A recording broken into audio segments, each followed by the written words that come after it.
Al-haqaiq, ilmu hakikat. Ada yang menerjemahkan juga sebagai ilmu laduni. Itu taridu fi halit tajalli, datangnya ketika dalam keadaan tajalli sifat-sifat Allah Subhanahu wa ta'ala mujmalatan secara global. Jadi ilmu laduni yang diterima atau ilmu hakikat yang diterima oleh para wali-wali Allah atau para orang-orang sholih. Mengapa kok disebut bahwa ilmu hakikat maupun ilmu laduni itu untuk orang-orang wali Allah maupun orang-orang sholih? Itu karena ada beberapa syarat, nanti diterangkan syarat-syaratnya. Tidak sekedar kemudian langsung setiap orang gitu mempunyai ilmu hakikat gitu. Itu datangnya itu mujmalatan. Mujmalatan itu dengan secara global. Secara global itu kalau jenengan ke Jakarta gitu ya, ke Jakarta, proses ke Jakartanya itu tidak dijelaskan, tetapi akal kita itu kan mengatakan bahwa kalau ke Jakarta itu ya butuh biaya, butuh waktu, butuh tenaga. Astaghfirullah Rabbal baraya. A'udzubillahi minasyaitonirrajim. Bismillahirrahmanirrahim. Alhamdulillahirabbil alamin wassalatu wassalamu ala asyrafil anbiya'i wal mursalin sayyidina wa maulana Muhammadin wa ala alihi wa ashabihi ajmain. Rabbi syrah li sadri wa yassir li amri wahlul 'uqdatam min lisani yafqahu qawli. Rabbi zidni ilma warzuqni fahma, amin ya rabbal alamin. Bapak-bapak dan saudara-saudara rahimakumullah, alhamdulillah malam hari ini kita bisa melanjutkan kajian syarah Al-Hikam yang dikarang oleh Syekh Ibnu Athaillah As-Sakandari dan syarahnya oleh Syekh Ibnu Abbad An-Nafasi Ar-Rundi sampai pada hikmah yang ke 187.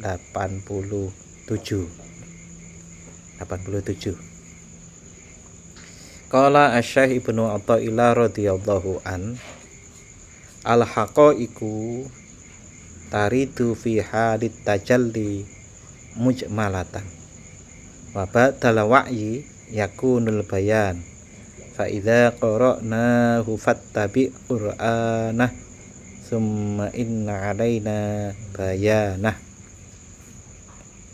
Al-haqaiq, ilmu hakikat. Ada yang menerjemahkan juga sebagai ilmu laduni. Itu taridu fi halit tajalli, datangnya ketika dalam keadaan tajalli sifat-sifat Allah Subhanahu wa ta'ala mujmalatan secara global.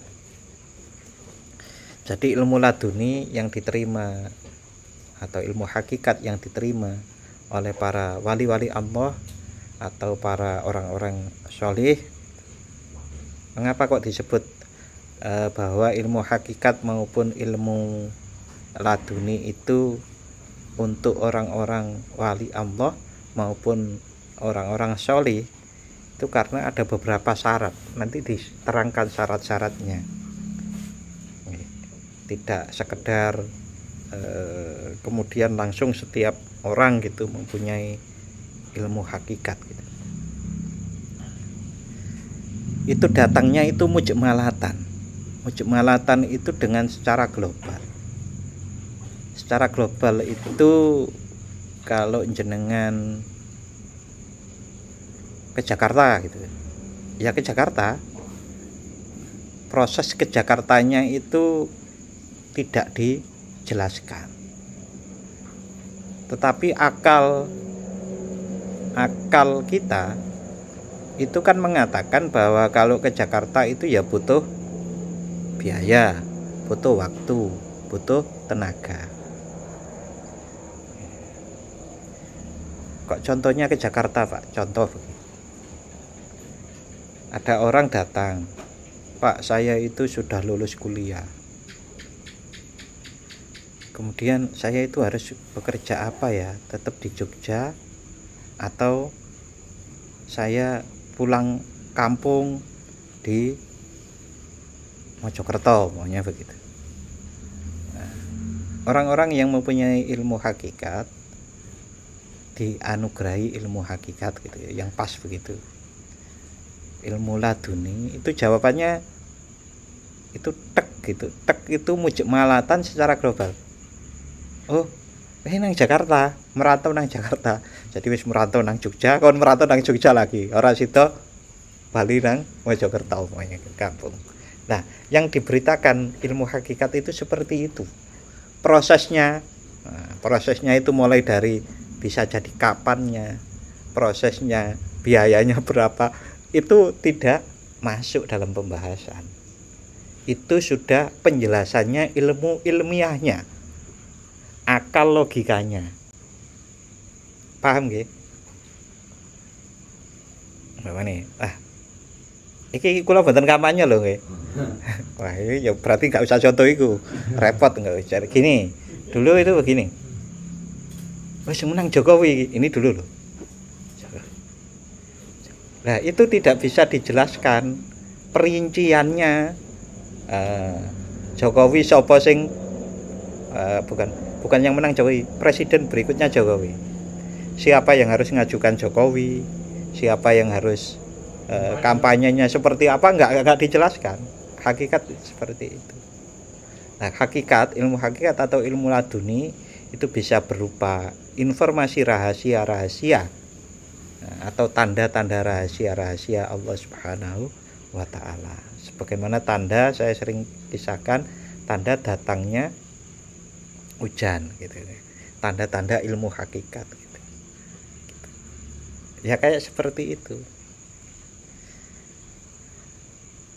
Kadang-kadang kalau saya bilang tanda-tanda itu begini, Pak. Karena tidak ada sesuatu yang bisa membetalkan masa depan, gitu ya. Tapi biasanya tanda-tanda ini yang ngono iku. Tapi nggak boleh. Nah, saya dulu pernah nyampaikan di Al-Hidayah. Bedanya orang ahli hakikat ilmu laduni dengan dukun sing weruh sadurunge winarah. Itu diantaranya itu.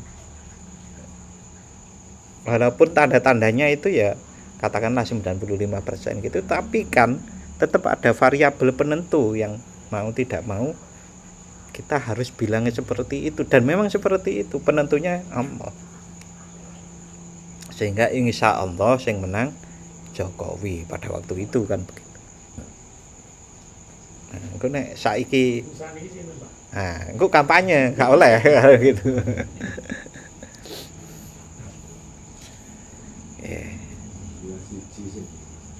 Jadi ilmu hakikat atau ilmu laduni itu datangnya ketika dalam keadaan tajalli sifat-sifat Allah Subhanahu wa ta'ala secara global. Saya sudah menjelaskan secara globalnya ya. Kemudian tajalli sifat-sifat Allah fi hali tajalli. Fi hali tajalli itu adalah di saat orang itu memang tenggelam dalam ya khusyuk lah bahasanya itu. Tenggelam dalam kekhusyukan. Dia tajalli dalam sifat Allah Ar-Rahman, Ar-Rahim gitu. Tapi orang-orang seperti itu, ahli ma'rifat, itu kan sering tenggelam. Sering tenggelam gitu. Sehingga di dalam dirinya, di dalam pikirannya, yang ada di dalam benaknya itu adalah ridho Allah. Walaupun ridho Allah, ya pokoknya Allah, dekat dengan Allah, usul pada Allah gitu. Yang ada di dalam dirinya.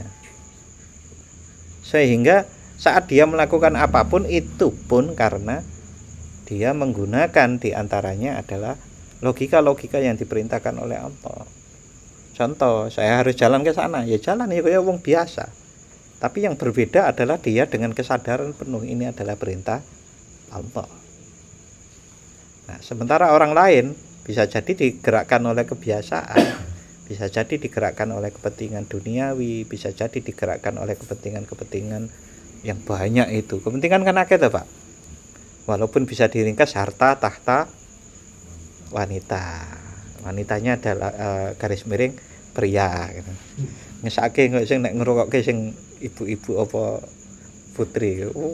Harta tahta wanita aja. Dikira kita juga enggak tergoda sama pria Pak.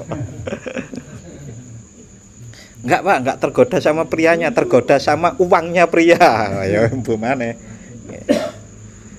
Tajalli. Jadi dalam keadaan dia memahami segala-galanya ini adalah tajalli dari sifat Allah, dari af'al Allah.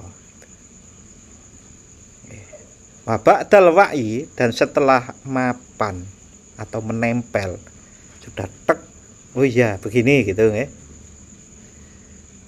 Yakunul bayan, baru ada penjelasan, terdapat penjelasan. Nah, ini dalilnya sebagaimana Allah Subhanahu wa taala berfirman di dalam Quran surat Al-Qiyamah ayat 18 dan 19. Fa idza qara'nahu fattabi Qur'anah. Maka apabila kami bacakan Al-Qur'an, fattabi, maka ikutilah Qur'ana, bacaannya. Intinya kan pokoknya trimon. Jadi kalau kamu diajari kalau konteks ayatnya kan Rasulullah niku takut keliru wahyunya, ini bukan keliru wahyunya, khawatir lupa. Nah, oleh karenanya beliau kadang-kadang sering mengulang wahyu-wahyu itu dengan buru-buru. Maka kemudian ya sudah, pokoknya ikutilah, nanti summa inna alaina bayana, kemudian kami sendiri yang akan menjelaskannya di dalam hatimu. Begitu juga ilmu hakikat, ilmu laduni ini prosesnya mirip seperti itu. Jadi datang dulu, diikuti dulu, ya dulu. Bahkan kadang-kadang kalau pas ceramah begini, kalau itu orang yang punya ilmu laduni atau wali Allah, iya ceramah. Sesuk Pak ditakoni, pripun? Empuh, enggak tahu lagi gitu. Karena apa? Bisa jadi orang-orang seperti itu pada waktu menyampaikan itu adalah terpandu oleh ilmu laduni itu yang kemudian disampaikan, dia pun ngaji dari situ. Dia mendapatkan ilmu baru dari situ. Jadi penjelasannya itu ya nanti, penjelasannya nanti itu bukan nanti, bisa besok, bisa minggu depan, bisa minggu depan, bulan depan, bisa tahun depan. Penjelasannya bisa jadi seperti itu, karena memang perlu penjelasan-penjelasan yang disesuaikan dengan ilmu yang bisa diterima oleh masyarakat, oleh pendengarnya. Kalau pendengarnya itu umpamanya petani semua gitu kan, sementara yang ngaji bukan petani, ya maka dia perlu mengumpulkan informasi tentang pertanian dan seterusnya. Nah, itu kan langkah-langkah ilmiahnya. Sehingga kadang-kadang contohnya Gus Dur ya, contohnya Gus Dur itu kan bilang beberapa hal tentang yang terbukti di masa depan. Saat diminta menjelaskan kan Gus Dur cuma bilang, ya nanti buktikan sendiri kan. Nah, itu memang ya itu kalau dijelaskan ya panjang kali lebar, sama dengan apa? Jangan-jangan kali tinggi. Jadi banyak sekali penjelasannya, perlu perincian ilmiah sebagaimana saya contohkan ke Jakarta tadi gitu. Niku dari Syekh Ibnu Athaillah, kemudian penjelasannya Syekh Ibnu Abbad An-Nafazi Ar-Rundi, beliau berkata, haqaiqul ulum, hakikat dari ilmu al-laduniyah, ilmu laduni adalah ilmu yang disampaikan oleh Allah. Yukdafu ha al-haqqu ta'ala, Allah melemparkan atau menganugerahkan. Kalau bahasa Arabnya yukdafu niku membuang, melemparkan. Ya, yang pas nggih menganugerahkan fi asyraril arifin, di dalam sirnya para ahli ma'rifat. Sir niku di dalam kolbu. Sir niku rahasia yang masih di dalam hati. Maka sulit sekali bagi orang-orang yang hatinya tidak bersih itu mengerti rahasia-rahasia itu. Bagaimana wong hatinya sendiri masih tertutupi oleh kotoran-kotoran, ya maka rahasia-rahasia atau sirnya itu juga belum kelihatan. Inda bara'atihim minat dakwah. Jadi yang pertama, ilmu laduni itu dianugerahkan oleh Allah Subhanahu wa taala kepada para ahli ma'rifat ke dalam sirnya saat inda bara'atihim minat dakwah. Para ahli ma'rifat itu bebas dari pengakuan atau ngaku-ngaku. Di antara ngaku-ngaku ini seperti ini. Iki ilmuku lho. Iki nek gak aku ora iso lho. Iki memang karena aku soleh, karena aku ahli makrifat. Mboten ngoten. Malah gak bisa seperti itu. Karena ilmu makrifat, ilmu laduni itu dianugerahkan oleh Allah saat hati itu bebas dari pengakuan. Karena tajalli sifat tadi itu menyebabkan seseorang pasti tidak bisa mengaku-ngaku. Nggih. Kan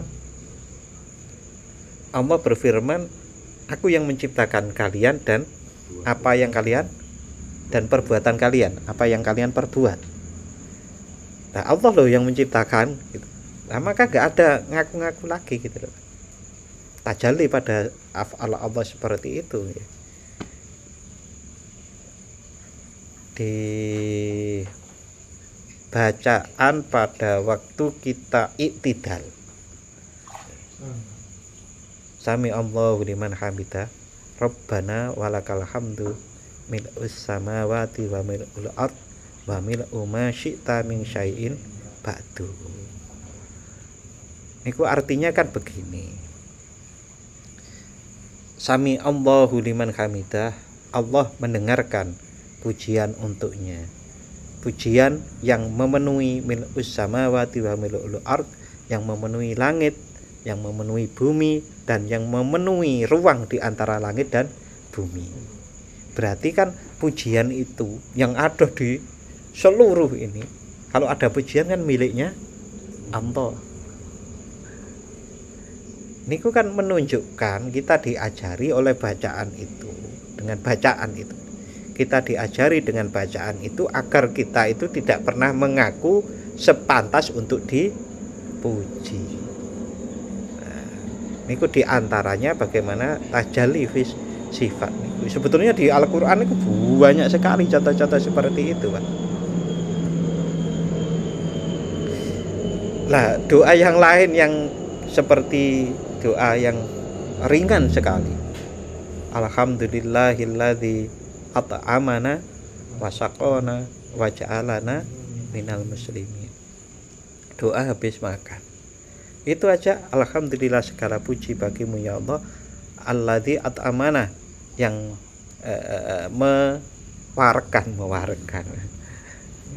mengenyangkan at'amana wa saqana, dan memberi kesegaran, memberikan minum kepada kita. Allah loh yang ngasih makan, Allah yang ngasih minum. Dari situ saja gitu kan, itu kita diajari untuk betul-betul kita itu tajalli sifat Allah yang maha pemberi rezeki. Ini diantaranya. Cuma kan kita ya sudah, betul-betul lah khusyuke wong beda-beda, muka safanya orang beda-beda, hakikatnya orang baru beda-beda gitu nih. Ada orang yang begitu baca begitu ya Allah gitu kan, ternyata apa yang engkau berikan kepadaku ini sangat besar sekali, bukan karena makannya unta guling, bukan, tapi karena merasa ini adalah anugerah Allah. Begitu ingat ini anugerahmu ya Allah, berarti engkau kasih padaku, sayang padaku, itu ya sudah. Itu kan lain-lain orang merasakannya itu. Niku pertama. Berarti sirnya niku bersih dari ngaku-ngaku atau mendakwa. Wa taharrurihim min rikil asya, dan bebasnya para ahli makrifat min rikil asya, dari belenggu sesuatu. Bebas dari belenggu sesuatu, bebas dari, pokoknya dia itu yang memiliki dia ya Allah, yang menggerakkan dia Allah, dan seterusnya begitu. Jadi dia tidak dimiliki oleh siapapun, bahkan tidak dimiliki oleh dirinya sendiri. Sebagaimana satu doa, ya hayyu ya qayyum birahmatika astaghis aslih li sa'ni kullahu wala takilni ila nafsi tarfata ainin. Yang paling akhir ya, wala takilni ila nafsi, dan jangan serahkan diriku pada diriku tarfata ainin, walaupun sekejap mata. Berarti kan dengan kesadaran penuh. Doa-doa itu luar biasa nih, dikupas-kupas saya gitu. Nah ini jenengan ulang-ulang, terus kemudian kok jenengan mari kita ulang-ulang gitu. Tak ulang-ulang, kita rasakan hal-hal seperti itu. Saya malah teringat, saya itu punya pikiran seperti ini, dan mudah-mudahan bisa diterima. Orang-orang yang sholawatan, orang-orang yang tahlilan, orang-orang yang manakiban, yang mujahadan seperti itu, maka menjadi tanggung jawab para pemimpinnya untuk menyampaikan dinamika jiwa yang diperoleh oleh para jamaahnya. Dinamika jiwa, contoh, aku kemarin itu kok bisa terharu pada waktu mahalul qiyam, nangis, namanya begitu. Itu pemimpinnya itu harusnya menjelaskan bahwa suasana batin itu bisa mempengaruhi seseorang menjadi terenyuh, yang kemudian itu menangis. Seakan-akan mesti tidak tunggal loh itu. Tidak tunggal bahwa orang nangis itu pasti khusyuk. Bisa jadi eling macam-macam, karena eling macam-macam dihubungkan dengan itu, lalu kemudian terjadilah menangis. Itu maknanya enggak tunggal, dinamikanya yang dirasakan lain-lain. Coba jenengan teliti lah, umpamanya pas istighfar, pas sholawat burda seperti tadi, itu bisa nangis apa mau ya, itu bisa dijelaskan, intinya begitu. Itu bisa dijelaskan, dan itu lain-lain, bukan kemudian pas khusyuk itu mendapatkan pencerahan yang kemudian sholawatan atau mahalul qiyam, manakiban, lalu kemudian mongkok aku wis. Nah, itu enggak begitu, harus dijelaskan. Dan secara global penjelasannya itu ada di Al-Hikam. Nah, begitu.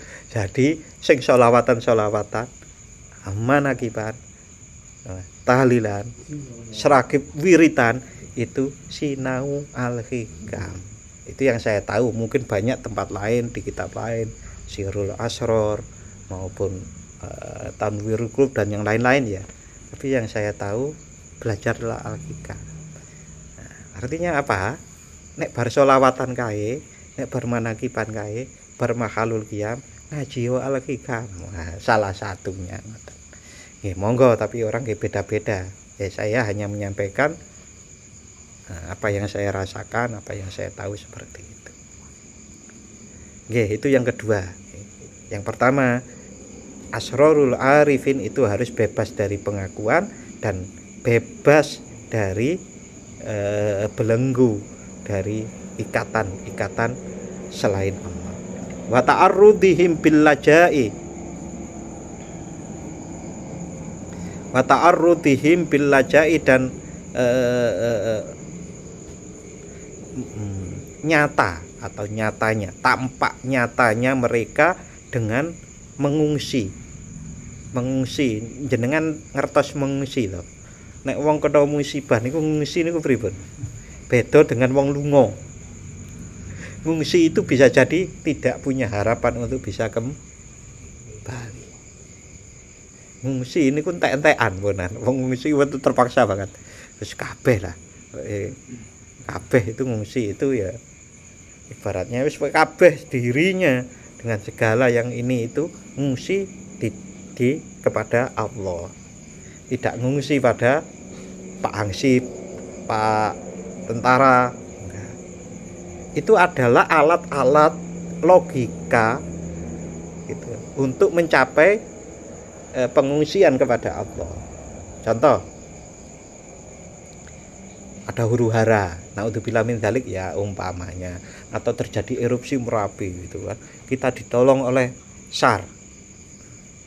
Kita harus mengungsi itu pada Allah, bahwa kita minta perlindungan pada Allah, bukan ke SAR. SAR itu alatnya.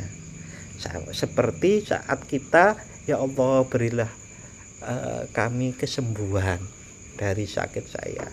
Tapi ya ke dokter lah. Ke dokter itu alatnya, minta sembuhnya pada Allah. Begitu juga kalau jenengan niku sholawat burdah niku salah satu alat doanya, mintanya ngungsinya pada Allah. Ampun kewalik-walik katanya.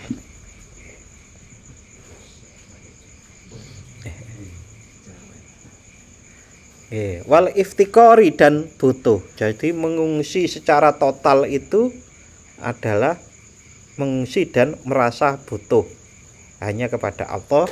Yang lain sekali lagi itu adalah alat. Lima yaftahu alaihimul maula. Wal iftikori dan butuh lima terhadap hal-hal yaftahu alaihimul maula yang dibukakan oleh Allah kepada mereka. Jadi pun tiga nggih. Yang keempat, yukrimuhumul haqqu ta'ala biha tahqiqan liwa'dihi. Oh nggih, berarti tiga niku. Yukrimuhumullah, yukrimuhumul haqqu ta'ala. Allah memuliakan mereka biha dengan al-ulum al-ladunia, ilmu laduni atau ilmu hakikat itu. Tahqiqan liwa'dihi, untuk menyatakan janji Allah lahum kepada mereka min ghairi ta'allumin, tanpa belajar, wala dirasatin, dan tanpa min ghairi ta'allumin, tanpa pengetahuan, wala dirasatin, dan tanpa pembelajaran. Ya, artinya ada ilmu-ilmu yang dianugerahkan oleh Allah Subhanahu wa taala itu di luar apa yang dia pelajari, apa yang dia usahakan, itu Allah anugerahkan. Di antaranya kalau di dalam Al-Qur'an kan disebutaken ngeten iki. Allamal insana malam ya'lam. Allah mengajarkan kepada manusia ilmu-ilmu yang dia tidak ketahui. Salah satu caranya itu kalau di dalam hadis disebutkan man amila ilma. Kalau bahasa Indonesianya begini, barang siapa yang mengamalkan ilmu yang dia ketahui, maka Allah akan menganugerahkan ilmu-ilmu yang dia belum ketahui. Ini sebetulnya logis loh, logis ya. Kita itu kalau mau mengamalkan ilmu apapun di bidang apapun, kalau kita amalkan, itu pasti kita akan mendapatkan temuan baru. Temuan, oh iya ini bisa diginikan deh, dan seterusnya. Mencari yang lebih baik lagi.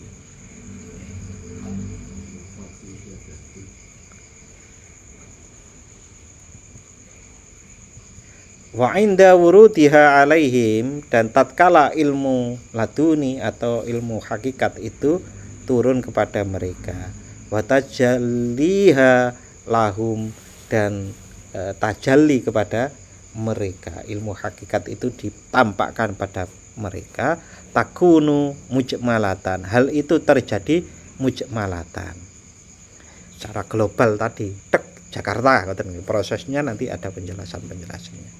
la tatabayyanu lahum ma'aniha, dan yang tidak terjelaskan untuk mereka maknanya, wala yudrikuna jihati haqiqatiha, dan tidak diketahui arah dari hakikatnya. Ya setek koyo moro-moro paham ngoten niku. Nah, mirip seperti itu. Faida wa'auha, dan tatkala faida wa'auha, dan tatkala mereka memperhatikan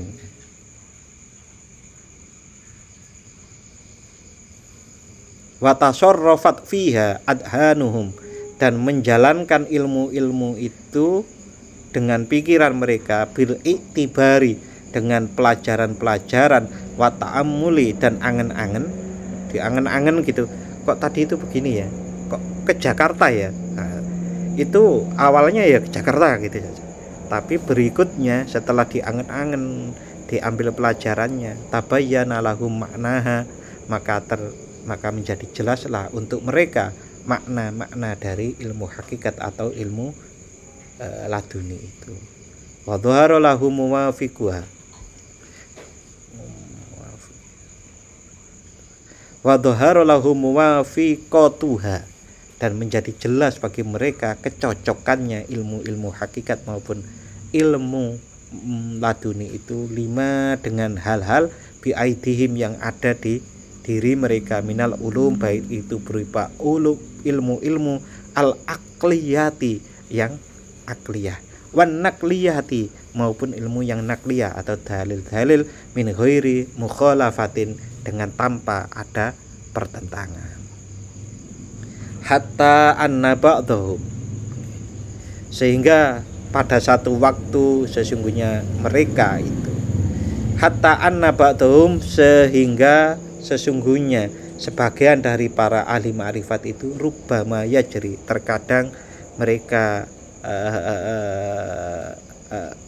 mengalir ala lisani, terkadang mengalir ala lisanihi, di lisan mereka, atau berarti bicara, wa bananihi, dan pucuk idriji berarti tulisan, kalaman, mengalir kalaman, kalam-kalam, kasiron, yang banyak, min ghairi ayul kilahu balan, dengan tanpa mereka sadari.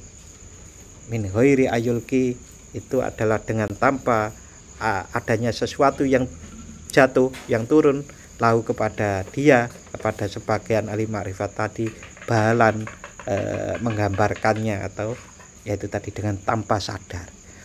Jadi bicara gitu. Biasanya ngoten niku nggih, memang orang-orang hebat ngoten mawon, wis angel dijelaske.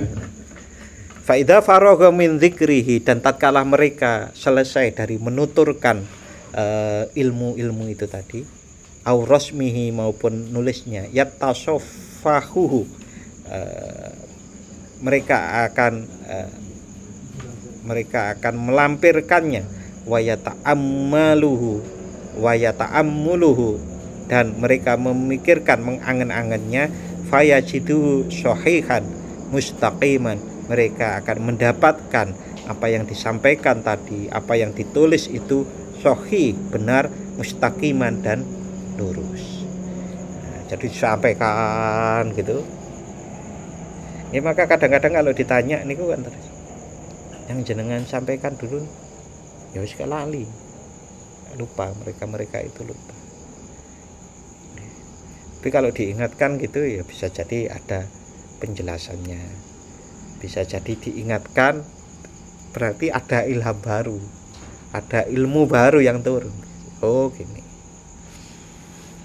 mereka orang yang luar biasa.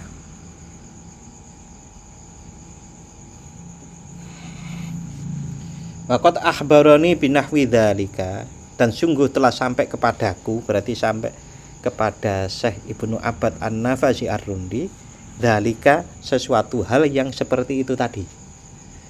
Kisah tentang bahwa ilmu hakikat, ilmu laduni dengan proses yang seperti itu, man, dari seseorang, lahu qadamun, yang orang lahu qadamu sudkin, yang mana orang tersebut dikenal mempunyai kekukuhan kebenaran.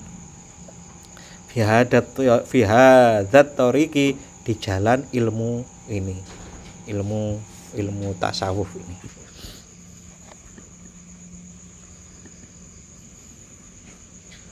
An-nafsihi, yang dia menceritakan dirinya sendiri. Qala dawuh sapa al-Imam Abul Qasim Al-Qushairi, al-Imam Abul Qasim Al-Qushairi radhiyallahu an, beliau berkata, wa ashabul haqaiqi yajri bi hukmi tasarrufi.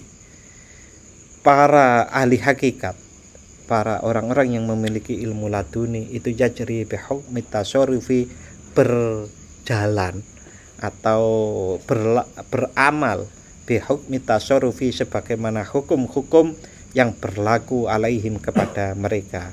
Syai'un la ilma lahum, yang berlaku kepada mereka ilmu ilmu yang tidak ada pengetahuan sebelumnya untuk mereka tentang hal tersebut. Ala tafsili, secara terperinci. Seperti nang Jakarta mau lho, Jakarta. Jadi tidak ada pengetahuan sebelumnya tentang, bahkan bisa jadi yang ke Jakarta niku nggak tahu Jakarta itu sebelumnya, nggak tahu. Niki yang menarik. Jadi ada orang yang mengatakan begini, ini cerita pribadi. Jadi saya itu kan dicalonkan menjadi Rois Surya NU itu oleh dua ranting Kali Tirto sama ranting Sendang Tirto. Nah, Sendang Tirto itu mengatakan begini. Ini sudah saya konfirmasi ke orangnya langsung. Mengapa kok nyalonkan, mereka nulisnya Gus Lukman. Mengapa kok nyalonkan saya? Napa jenengan dibilangi Pak Anhar? Enggak. Dibilangi siapa? Enggak. Itu hasil istikharah saya, katanya. Lah, istikharah jenengan bisa muncul dari nol langsung bisa nama gitu. Iya, luar biasa. Jadi orangnya pernah ke sini juga, orang ngondokin nang Melangin di sini. Itu muncul begitu gitu. Jadi dia itu nyalonkan nama, kan ngajukan nama itu kan kalau pencalonan gitu. Nah, dengan cara seperti itu. Saya tanya, iya, makanya jadi perdebatan pada waktu konferensi itu. Gus Lukman sopo, Krono Kali Tirto nulis Kiai Lukman. Ayala-ayala nih nang konferensi wong beda, padha apa piye. Terserah. Kalau saya terserah.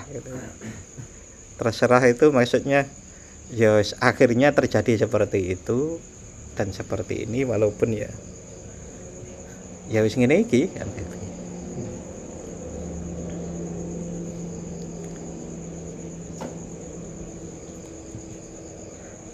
Oh, cek dawa. Nggih. Saiki wis 10:30. Jadi kita akhiri dulu, insyaallah besok akan kita ulang pada waqat ahbaroni binahwi dzalika, atau dawuhnya Imam Abul Qasim Al-Qushairi ini akan kita lanjut insyaallah minggu depan. Minggu depan niku 27 Rejab. Nggih mboten. Kata itu kan ada long weekend. Long tenan toh itu. Ada Imlek, ada Isra Mi'raj, ada cuti bersama. Tuh, lah mudah-mudahan tidak libur, mudah-mudahan. Nah, syukur-syukur ngiras-ngiris peringatan Isra Mi'raj nang kene malam Jumat kan enggak apa-apa toh. Ya, kita akhiri dengan doa bismillahirrahmanirrahim. Allahumma inni astaudiuka ma 'allamtani fardudhu ilayya inda hajati ilaihi wa la tumsinihi ya rabbal alamin.